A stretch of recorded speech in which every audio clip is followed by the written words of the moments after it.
მოგესალმებით მეგობრებო, დღეს ვიმყოფები გასტროკასთან მე სტუმრად საბა იჩქიტიძე, კვების კრიტიკოსთან შებზარეული. ეხლა ჩვენ ვართ ფხალსა და რა ქვია ამ ობიექტს, ფხალი და ხინკალი. ფხალი და ხინკალში, სადაც რაღაც ახალი ობიექტი გაიხსნა სურვილში და აღმოვაჩინეთ ეს ადგილი. თან დავაგემოვნებთ კერძებს. თან ვისაუბროთ გასტრონომიაზე, რაც ჩვენთვის ძალიან მნიშვნელოვანი და საკმაოდ ისეთი ღირებული თემა არის. მოკლედ საბა მე მეხმარება, იმიტომ რომ მაინც ცოტა კომპლექსები მაქვს კამერასთან და საბას ეს დიდი ხანია მოშვებული აქვს. დღეს ვისაუბრებთ მეგობრებო ჰორეკა სექტორზე. აი საბასაც ამიტომ დავუძახე, იმიტომ რომ საბას აზრი ჩემთვის მნიშვნელოვანია. ჩემთვის ყოველ შემთხვევაში მნიშვნელოვანი, იმიტომ რომ მე საბას ვიცნობ თვითონ ამ ჰორეკა სექტორში, ამ ბიზნესში ძალიან დიდი ხანი. მოკლედ დღეს აღნიშნავ რომ ვიმყოფებით ფხალ და ხინკალში. თან დავაგემოვნებთ როგორი კერძები აქვს აგერ უკვე შქმერული მოუვიდა და კაჩით ჩავსვა. აღმაშენებელი 133 ნომერში მდებარეობს ფხალი და ხინკალი. ახალი გახსნილები არიან. ხო და დაეცით ეხა აქაურობას და შეამოწმეთ ბოლომდე გავწულოთ.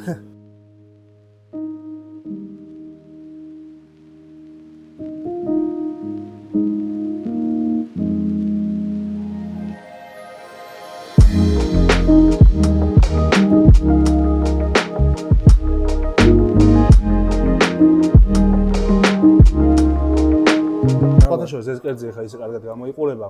სიმართლე გითხრა, შქმერულის მოლოდინი ცოტა სხვანაირი მქონდა მე პირადად რა.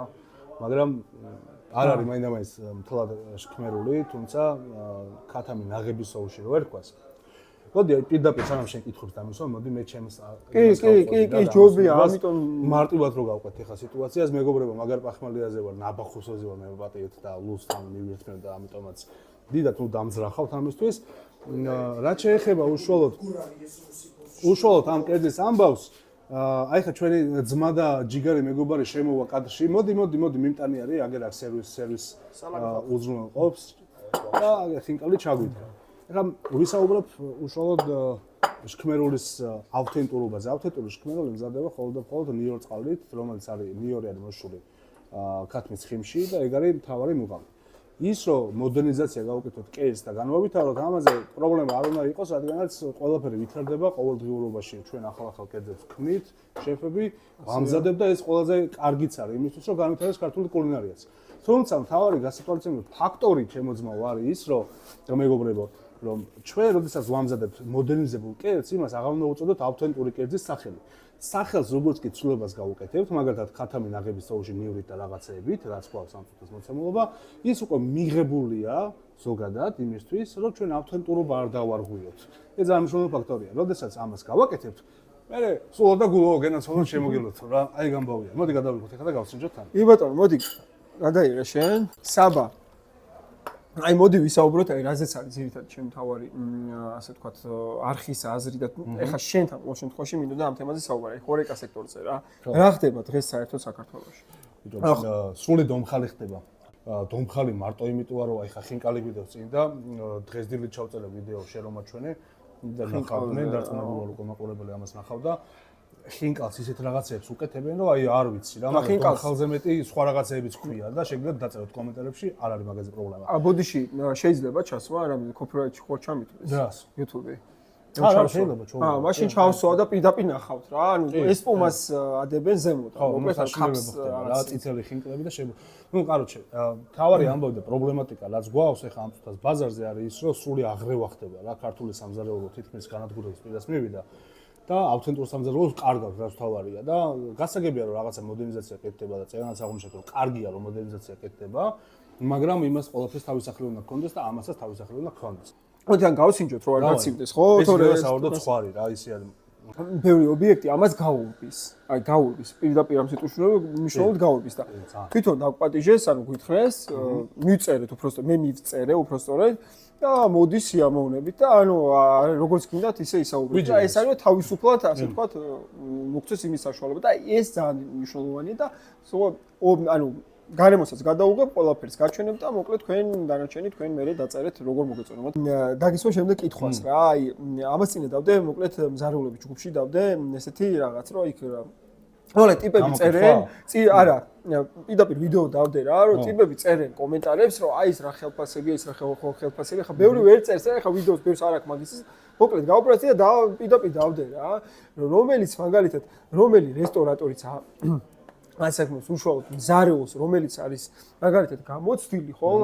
აძლევ 1500 ლარს და ამუშავებ 12 საათს. შემდეგ რომელი აი მაგალითად ელემენტარული იყო საუბარი რაზე, იცი? 40 ლარად ვიღაცამ დაპოსტა, დაწერა სჭირდებოდეთ დიასახლის 40 ლარად. რა წარმოიდგინე დიასახლი ეხლა აი რა 9 საათიანიც მენაც რო იყოს 40 ლარად ადამიანი როგორ დამუშავა. უბრალოდ თქვენ თვითონ დაფიქრეთ, აი 40 ლარად, როცა შენ შოულობ ბევრად მეც, ხო? და 40 ლარს უხდი იმ ადამიანს, რა წარმოიდგინე იმასაც უჭირს რომ მოკლედ აღარ ჩაუღრმავდეთ და შეფმზარეული თუ თვლი რომ შენ შეფმზარეული ხარ და ანუ ადამიანი რომელიც ეძახ შენ თავს შებს დღეს აი ეხლა აი ამ მომენტში 2500 ლარს დამნოთარ უნდა იღებდე რა თუ შეფმზარეული ხარ რა. რა თქმა უნდა. თუ შეფმზარეული ხარ ყოველ შემთხვევაში და თუ მუშაობ თუ ნამდვილი შეფი ხარ. ხო, ხო და არა თვითმარქვია. და თუ მუშაობ, ასე ვთქვათ, აი უბრალოდ კომპანიაში რაღაც კომპანიაა და აი გააგზავნე და მიხმიდი 2000 შეფზარეული არის მართლა. მაგაზე ვისაუბროთ მოკლედ. კი, ბაზარი არა, ამის ვისაუბროთ გავშლი ახლა მაგ თემას.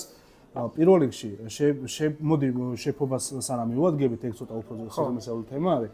ვისაუბროთ ისევ იმ დამოკიდებულებაზე, რაც მე ვახსენე. დამოკიდებულება შეგნების საკითხი არის. ანუ ასე ვთქვათ, მენტალური პრობლემები გაგვაჩნია ადამიანების მიმართ, დასაქმებულების მიმართ, რომლებიც ჩვენს ბიზნესს აკეთებენ და ჩვენ სასარგებლოდ მუშაობენ რა.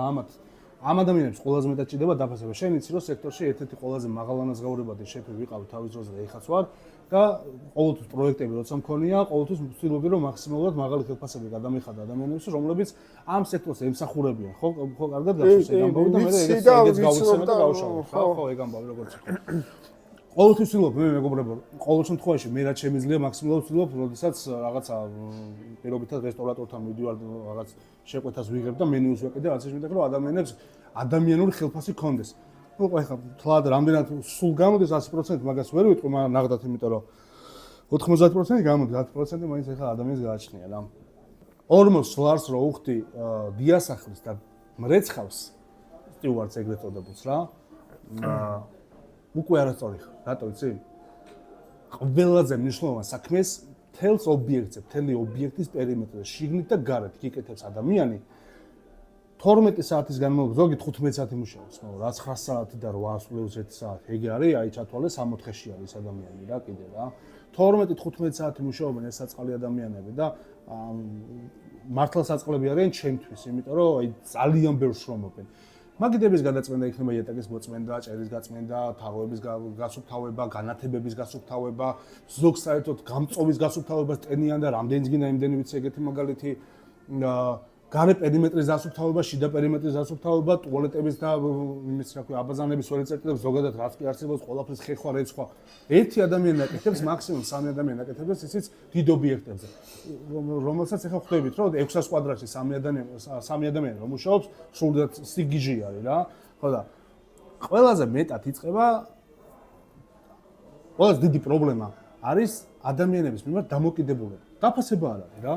დაფასება რა არის, იცი? განა ის რომ სიტყვაზე ამ დიასახლის გადაუხადოთ 5000 ლარი. არა ძმო. შენ რო კვადრატს აძლევ პირობითად სამუშაოს. რეალური მიეცი რა. ანუ სადაც იმან უნდა იმუშაოს. ანუ რასაც ეუნები ის გააკეთო. ხო, რასაც ეუნები, რაზეც უთანხმდები თავიდანვე ადამიანს. ის გააკეთებინე და რა ის არა ხო რომ აი ხა მოდი ესეც გამიკეთე ხო მოდი რა აი შენ პატივცემ და მიყვარ ხა და ძალიან საყვარელი ხარ ქალბატონო ნინო სიტყვაზე ვიძახი რა სახელს და ძალიან საყვარელი ადამიანი ხარ და ეს გამიკეთე რა ეგრე არ ხდება ძმაო არ გამოდის მასე რა არასწორია ეგ დამოკიდებულება ხვდები და ეგრე ხდება მე მზარეულებზეც რა აი მზარეულების მაგალითი ავიღოთ რამდენს გინდაიდან ყოლია გარშემო რომელიც აი მოსულან ატირებული თვალებით პატარა ბავშვები რა ხოლმე ხა რო იწყებენ სიტუაციას რომ განვითარდნენ დანას რომ აი ჩემი შეფი მტენი და იმასაც რომ დამხმარებს ყოფილიყავი რაღაცა დემი შეფის ყოფილიყავი შეფ დეპარტამენტის ყოფილიყავი ბოლოს აღწერები მეკეთებინა მე ფუდ ენ ბევერეჯი შემტენეს მე ეს შემტენეს მე ეს შემტენეს რა იგედა რა პონტია ანუ აი მართლა მაინტერესებს რა გულწრფო რა პონტია რა ანუ მაგარი ბიჭები ვართ მაგას რო ვაკეთებ ეგრე რო ვიქცევით ეგ მაგარი ბიჭობა არა მაგარი ბიჭობა არის ადამიანებს პატივს რო ვცემთ და იმერე ისინი რო ჩვენ ვხსენებთ ბოდიში საბა ეხა დავიძავე მე ხო აქო მთლად რესტორატორების თემაც არ არის უკვე შეფების თემა ბრალიც არის იმიტომ რომ როცა მზარე ხო მაშინ გააგზავნე ბოდიში შეგავწყვეტინე ისევ მე მაგრამ მივდივარ იქამდე რომ შეფ მზარეული რო ქვია შეფი როცა ხარ შენ და ხარ მართველი მენეჯერი სამზარეულოს და food and beverage-ის მიმართულებით, ხო? ანუ აღმასრულებელი შეფილოსოფია ჩვენ ნახე მე მინდა ვთქვა ეგეთი რაღაცა, რომ საქართველოში აღმასრულებელი executive chef-ის პოზიცია ბევრს არასწორად ესმის. და ეს უკვე არის არასწორი კომუნიკაციის ბრალი. ზოგადად არც ტრენინგებზე, არც მასტერკლასებზე ამას არავინ რატომღაც ხას არ უსვამს. ეს მე ვიძახი მასიურად არ უსვამს, თორე არიან ადამიანები, რომელთაც ამაზე ლაპარაკობენ, რატო ჩემ გარდა სხვაებიც არიან, რომელთაც სიმართლე უყვარდა, მაქსიმალურად დაწვევია და ძალიან კაი ბიჭები და გოგოები არიან. მაგრამ მასიურად არ ლაპარაკობენ და ყველას ესმის, რომ აღმასრულებელი შეფი უნდა ედგეს სამზარეულოს გადაღამე რა. რეალურად ეგრე არ არის. აღმასრულებელი შეფი როცა ხარ, აღმასრულებელი მენეჯერი ხარ. აღმასრულებელი დირექტორი რაც არსებობს, აღმასრულებელი შეფიც იგივე თანაბარობაში არის და ამის გაგება არის უმნიშვნელოვანესი ფაქტორი. ხვდები რესტორატორებისთვისაც და დასაქმებულებისთვის. მაგ თემასაც დავუბრუნდები, მაგაზე შეგეკითხები ზუსტად. დამოკიდებულობა ანუ რესტორატორებისა და თვითონ შეფებს შორის. აი სწორედ გაგრძელი და შეგეკითხები. საინტერესო ხო ეგ ერთი ფაქტორი დამოკიდებულება. ეს თანაბარობა უნდა ვიცოდეთ და გვესმოდეს რა თანაბარობაზეც არის საუბარი, ხო? იმიტომ რომ ერთი მმართველი მენეჯერია და მეორეც ასევე მმართველი მენეჯერია საკუთარი მიმართულებით, საკუთარი ხაზით. ამ მმართველ მენეჯერს ეგრეთ წოდებულ შეფს, ხო, ეგ აღმასრულებელი შეფი ესე, ხო, როგორც ქვია სტატუსით. აქვს უფლება მოსილება იმისა, რომ გაანკარგოს სამზარეულოში ნებისმიერი მიმართულება. ზარეული რას გააკეთებს, დიასახლებში რას გააკეთებს, მრეცხავი რას გააკეთებს პირობითად, დამხმარე სუშეფი და ასე შემდეგ. ანუ ნებისმიერი მიმართულების ჩაშლა იერარქიულად შეუძლია აკონტროლოს და უნდა აკონტროლდეს კიდეც ამ ყველაფერს, მისი პირდაპირ ვალდებულება და პასუხისგებლობაა. მაგრამ ძირითადად შემთხვევაში ხდება ეგეთი რაღაცა, რომ აღმასრულებელი შეფი, აი ამ საწყალ ბავშვებს, რომლებიც არავის არ გეწყინოთ რა საწყალს, იმიტომ ვიძახი, რომ მართლა გულსწრაფად მეწოდებიან ადამიანები, რომლებიც სამმაგ შრომას დებენ, ვიდრე ეკუთვნით რა, იმიტომ რომ არ არის რა სწორი დამოკიდებულება, მეც გავიარე მონური რეჟიმი და პირდაპირ ვიძახი, რომ მონა ვიყავი რა. მე მალევე მივხვდი, რომ მაზანგავებდნენ ტიპები და ამ სიტყვაზე ბოდიში ვიხდი, იმიტომ რომ ეგეთი ჟარგონები არსებობს ჩვენს სფეროში და მოდი ვთქვა ეგრეც. ხო რა, მონა ვიყავი ჩაულობრივად რა. ბატონყმობის გადავარდნილ პერიოდში მონა ვიყავით, მაგრამ იგივენაირად არიან ეს ადამიანებიც, რომლებიც დამხმარეები არიან და ეს დამხმარეები ყველაფერს აკეთებენ საერთოდ და არასწორი გაზრდის მეთოდია. ახლა ეხლა მივდივართ იქამდე, რომ შეფების დამოკიდებულება დამწყებთა მიმართ არის არაპროფესიული, არაკოლეგიური, ანუ არაპროფესიონალური დამოკიდებულებაა, ხვდები? ის რომ დაბალი ფენის არის პირობითად იერარქიულად, რომ რაღაც დაბალ საფეხურზე დგას, იმას არ ნიშნავს არც იმის უფლებას არ აძლევს შეფს, რომ ზემოდან უყუროს. ყოველთვის ვცდილობდი ხოლმე ჩემი მზარეულები დამეთანხმებიან, დარწმუნებული ვარ ამ ვიდეოს რომ ნახავენ, მე კომენტარებსაც აწევენ, რომ ყოველთვის ვიყავი მეგობრული, რა თქმა უნდა, მენეჯერული პოზიციები მეჭირა და იმას საქმე როგორც მოითხოვდა ისე ვაკეთებ, მაგრამ ადამიანური დამოკიდებულება რომ უმნიშვნელოვანესი. ერთია რომ ფინანსური ანაზღაურება ქონდეს, მეორე რომ სამუშაო გრაფიკის სწორი მიმართულებით ქონდეს 8+1 საათი როგორც არის მოთხოვნა კანონის შესაბამისად და მესამე რომ კომუნიკაცია ქონდეს და აი მივდივართ უკვე იმ პრობლემამდე, სადაც შეფსა და რესტორატორს შორის არის მის კომუნიკაცია. საიდანაც იწყება ამ სფეროს პრობლემა. აი ეხლა აი ზუსტად მაგას შეგეკითხები საბა. ესე იგი მე ჩემ გამოცდილებაში შემხვედრი ასეთი რაღაც და ანუ ყოველთვის მქონია მოკლედ წამოსულა პირდაპირ რა.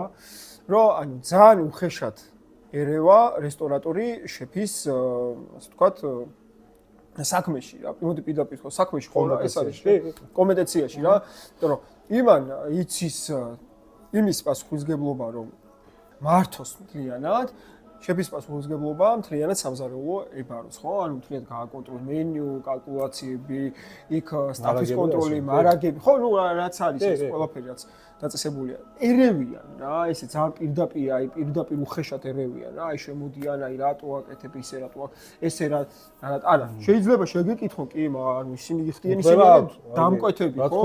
მაგრამ როცა გეუნებიან უხეშად, რომ იცი ეს გააკეთე, ოღონდ ნახეთ, აი რა, აი სად მივყავს თემა, რომ ისე, აი გვერდულად რომ აი თუ არა და აი ხო ხდები რა, ანუ აი დაკარგავს სამსახურს და ამ დროს იციან რომ ოჯახი ყავს, ვალი გაქვს, ის გაქვს და აი ამ ყველაფრის გამო ასე ვთქვათ ვერ დგავ იმნაბიჯ და ეთანხმები მოკლედ რა რაც ხდება რეალურად. გინდა ზარული შემთხვევაში, გინდა დიასახლის შემთხვევაში და გინდაც ყველა შემთხვევაში. უნდა თქვა, ეხლა ეგეთი რაღაცა რომ ამ ადამიანებმა ბიჭო ხო, საბჭოთა გადმონაშთია რა, მოკლედ ეს ბიზნესური დამოკიდებულება. აი ხრეშა ვიკეთებ ეძახი ხოლმე მე ეგეთ ტიპებს რა, იმიტომ რომ რაღაცა მშენებლობები უკეთებია ცხოვრებაში, ფული უშოვია და ადგენდა რესტორანი მინდა, იმიტომ რომ ძმაკაცებთან ერთად ვიგულაო რა და ეგრე არ არის ძმაო, ეს რესტორანი ძმაკაცებთან საგულაო თემა არის, როცა გავს 10 რესტორანი აწყობილი გავს 10-ზე ხარ მოსული ხარ ვაფშე როგორ ხდება მომსახურების სფერო, ამას არ უკეთებ, აი ამას არ უკეთებ მიმტანს და კიდე სხვა ადამიანებს რა. მაშინ ბაზარი არაა, საგულაო თემაც არის და ძმაკაცებთან ერთად დასავლევი თემაც არის, მაგრამ მე ეხა ავდექი და ფულები შო და აი მილიონი ამოვარტყი რა, რაღაცა გზა დავაგე ხოლმე ხარ 1 სანტიმეტრი მოვიპარე და მე წამოვედი და რესტორანი მინდა გავაკეთო რა.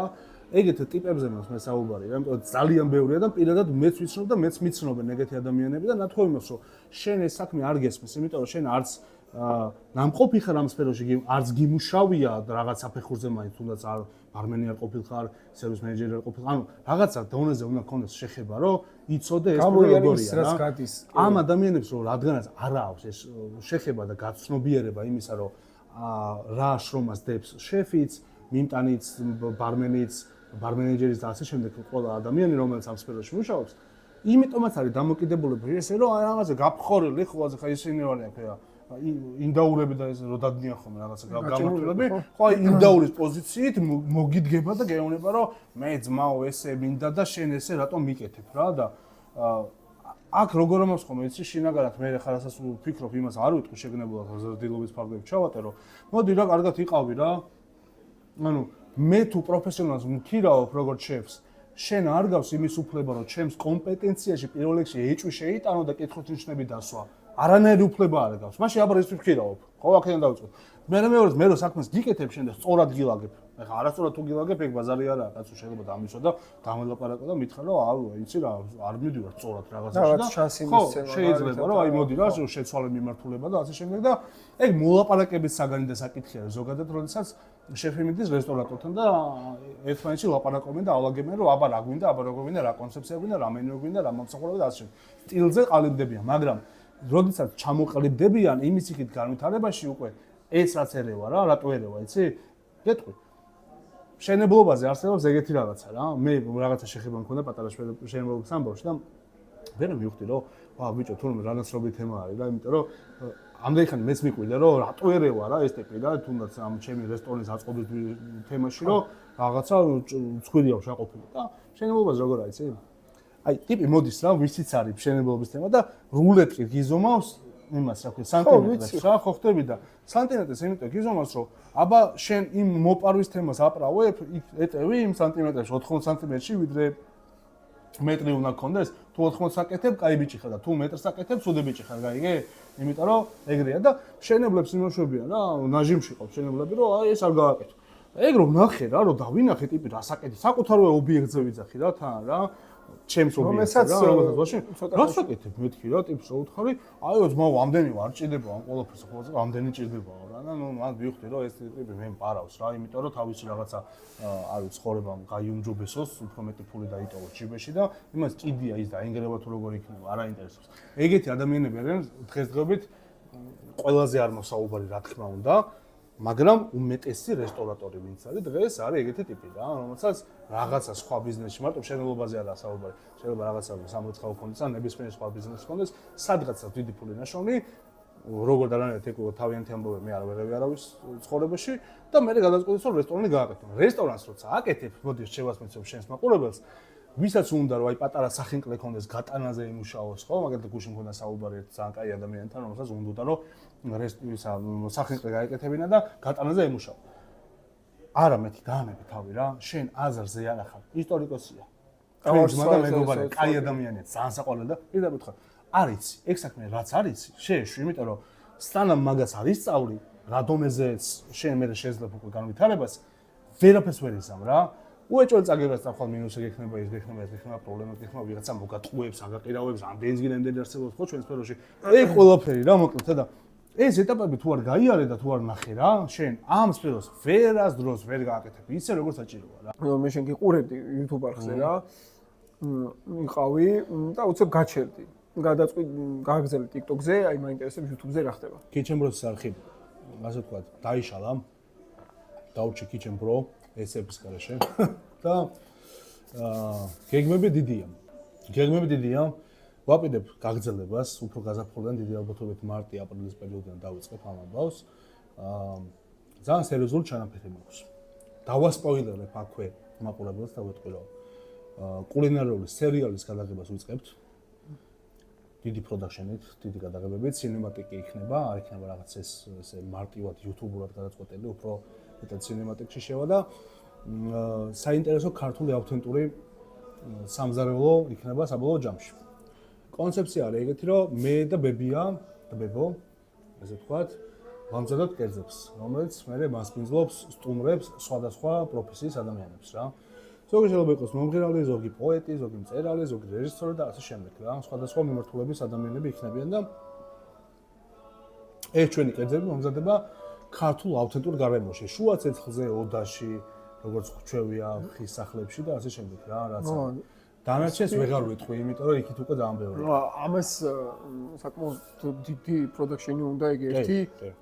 მე სპონსორის გჭირდება. სპონსორი მჭირდება და უკვე ვიწყებ ზემეს. ხო, უკვე გჭირდება და აგერ მეგობრებო, არ ვიცი, ჩემი არხი ყოველ შემთხვევაში თუ ვინმე მოხვდებით ისეთი, აგერ ადამიანი, რომელიც ესეც საინტერესო, იმიტომ რომ ესეთი არაფერი არ მსმენია ჯერჯერობით სერიალი, კულინარიული, ვეძებ დიდ სპონსორებს, იმიტომ რომ ძალიან დიდ ხარჯებთან არის დაკავშირებული.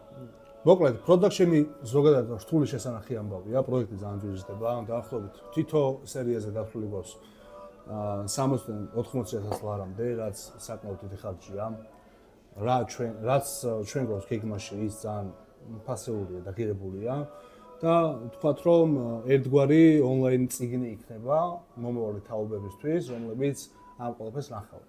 ჩავთვალოთ რომ ჩემი პროექტი, რომელსაც ახლა ვიწყებ, არის ონლაინ წიგნი ავთენტური ქართული სამზარეულოს განვითარების ეტაპობრივად რა, მოვყვებით რაღაც მე-4 საუკუნიდან დღემდე, როგორც კეთდებოდა კერძებს და ამას უზიაროთ მომავალ თაობას რა. არა მხოლოდ მომავალ თაობას, ჩვენ თაობასაც და იმ თაობასაც, რომელიც ახლა ანუ აქ მართლაც გჭირდება შენ სპონსორიდან ისეთი, რომელიც იფიქრებს მომავალზე და ამიტომ საქართველოს ბანკს, TBC ბანკს, ვისაც გაქვს შემოსავალი და ინტერესი იმისა, რომ ჩვენ დავაფინანსოთ და ქართული კულინარია, ავთენტური სამზარეულო და რაც თავარია, ყველაზე ესეთი ღირებული და ხარისხიანი პროდუქტი, რომელიც კულტურის გადამრჩენელი იქნება.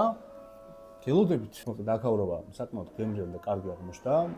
რაღაცა მინიმალური შენიშვნები იყო ჩვენი მხრიდან, რომელიც ვფიქრობ, რომ სრულად ობიექტური იყო. იგივე მწვათა მიმართებაში, მცხრის ხინკალთა მიმართებაში, საქონლის ხინკალთან და რა თქმა უნდა, ეგრეთ წოდებულ ხმელოთა, რომელიც უკვე აღნიშნეთ, რომ ხმელული ესე არ უნდა იყოს. რაც შეეხება უშუალოდ მომსახურებას, მომსახურება ჩემი აზრით და უკვე ვთქვით კიდეც, რომ ძალიან კარგია, იმიტომ რომ ძალიან ჯიგრები არიან და კაი ტიპები არიან რა და ანუ კომუნიკაციაში რო სტაფი შემოდის უშუალოდ სტუმართან და ამას გაგრძნობდებს, რომ აი კარგად მოყვება და კაი ჯიგრით და ღადაობით და მთელი ამით მოდის, მთელი ამ ყველანაირი ასე ვთქვათ, უნარით მოდის, ძალიან მნიშვნელოვანია რა, იმიტომ რომ ისევ პრობლემატიკისგან გადავიხურები და შეჯამებას ვაკეთებ და ჩვენ სფეროში რაც გვაკლია არის დამოკიდებულება, სტუმრისადმი დამოკიდებულება, ერთმანეთსადმი დამოკიდებულება, საქმისადმი დამოკიდებულება, ყველაფერი დამოკიდებულება. რაც დასახვეწი და დასამუშავებელი გვაქვს. დანარჩენი კიდე რა ვიცი შემოძბავა, მე პირადად წარმატებას გისურვებ, მშვენიერი პროექტი გაქვს, კარგ საქმეს აკეთებ და მინდა რომ უფრო და უფრო მეტი ადამიანი გააცნო მაყურებელს, უფრო მეტ ადამიანთან ისაუბროთ ჩვენს პრობლემატიკურ საკითხებზე, ჩვენს კარგ მხარესაც, რა თქმა უნდა, ხაზი გაუსვათ, იმიტომ რომ ქართველები ვართ, მაინც ჩვენ ეგო გვაქვს ისეთი, რომ შეხება გვიყვარს და შესაბამისად უნდა შევაქოთ ჩვენ ქართული ავთენტური სამზარეულოს, გარემოს, რესტორანიც, მეგობრობაც, ოჯახის და ასე შემდეგ და წარმატებები შენ. მე kitchen bro და გასტრო კაცი ვართ.